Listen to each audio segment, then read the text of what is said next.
let's dive right in. Imagine a sudden, really intense rush of heat, maybe a powerful throbbing in your head, your face flushing quite dramatically. Yeah, like bright crimson. Exactly. Today, we are taking a deep dive into a substance called Amylenum nitrosum, or, more commonly, ammononitrite. And our specific lens for this exploration is, well, it's coming from a particular text. William Bowick's Homeopathic Materia Medica. We're looking at the 1999 edition. Right. And these materia medicas are fascinating, aren't they? They give such a detailed sort of historical view on substances and how they were reportedly used. Absolutely. It's a specific systems perspective. So our mission for you in this deep dive is really to unpack what this source, Boerick's text, says is most important about amyl nitrite. We'll hit the core effects, how it shows up in the body according to the text, highlight some frankly surprising details, and look at a really interesting contrast in how it's presented for different uses. Okay, so right at the core, the fundamental action described is pretty dramatic. The text states that inhaling amyl nitrite causes rapid dilation of all arterioles and capillaries. Wow, all of them.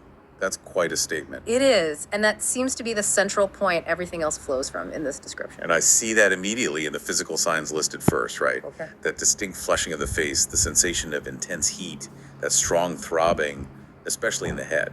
The text actually calls it superficial arterial hypersemia. Which basically just means more blood flow right near the surface, making things red and hot. Precisely. And building on that, there's a whole list of head symptoms linked to that blood rush. Things like anxiety. Oh, interesting. Anxiety. Yes, and a strong feeling of needing fresh air, like must have fresh air. This forceful surging of blood to the head and face. It sounds quite intense. It does. The text even describes a sensation like the blood might just push through the skin, and it notes intense flushings followed by sweat, particularly linked to the climacteric period.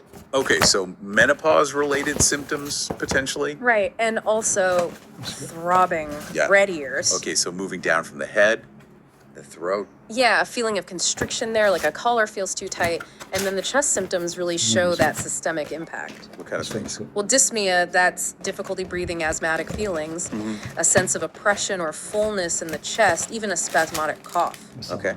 And also precordial anxiety, that's anxiety felt physically in the chest and significantly tumultuous heart action. Tumultuous, wow. Yeah, pain or constriction around the heart, fluttering with even slight excitement. You can really see how all these things, the flushing, the throbbing, the tightness, the heart reactions seem to tie back to that initial idea of rapid, widespread vessel dilation. It forms a very consistent picture, at least according to this source. It does, and it gets specific in other areas too. For female symptoms, it mentions after pains or hemorrhage if they're accompanied by facial flushing. And again, climacteric headache and hot flashes linked with anxiety and palpitations.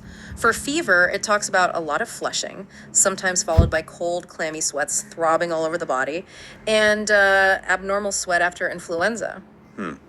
That last one's quite specific.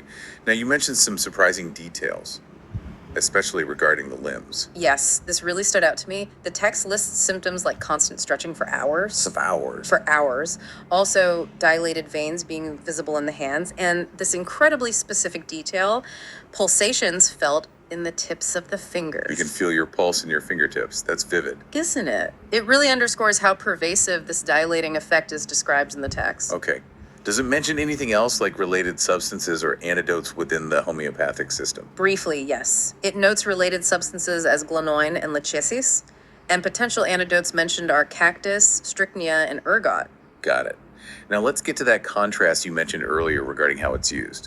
Right, this is really interesting. Under the dose section, for typical homeopathic use, it suggests the third potency. Which is a standard homeopathic dilution for taking internally. Exactly. But then the text makes a sharp turn and describes a completely different application for, quote, immediate relief or palliations. Okay, so not the standard homeopathic approach here. Not for this specific use case. It says, for conditions where blood vessels are seen as being spasmodically contracted. Like in what conditions? It lists things like angina pectoris, epileptic seizures, megrim, which is an old term for migraine, especially one with coldness and pallor, severe asthma attacks, or even chloroform asphyxia. Wow, some serious acute situations. Very. And for these, the text describes inhalation for immediate relief. The method isn't homeopathic dilution, but dropping 2 to 5 minims, that's a tiny liquid measure, often from little crushable glass pearls onto a handkerchief and inhaling it. So you have this single text describing two very different ways to use ammonium nitrite: a diluted internal dose for some conditions, and direct inhalation for rapid relief in others. Precisely. That contrast within the same source is a really key takeaway, showing how it viewed the substance's potential in different contexts. So, summing up what we've learned from Boericke's 1999 text, amyl nitrite is primarily seen through its rapid, intense dilating effect. This leads to that signature flushing, throbbing, and a cascade of symptoms from head to fingertips. A very distinct symptom picture. And crucially, the text highlights these two different modes of application depending on the homeopathic potency versus the immediate inhalation for acute issues. Yeah, looking at a substance through a specific historical text, like this Materia Medica, really does give you a unique angle on its reported actions and uses within that framework. It really does. Yeah. And it leaves you with something to think about, doesn't it? Consider that description of getting immediate relief through inhalation for angina or asthma from this text written, relatively recently in the grand scheme of things. How does that historical description of rapid relief via inhalation sit alongside or maybe even connect with modern medical understanding or the use of similar vasodilating compounds today? Kind of makes you wonder about the threads of observation and knowledge across different medical approaches over time.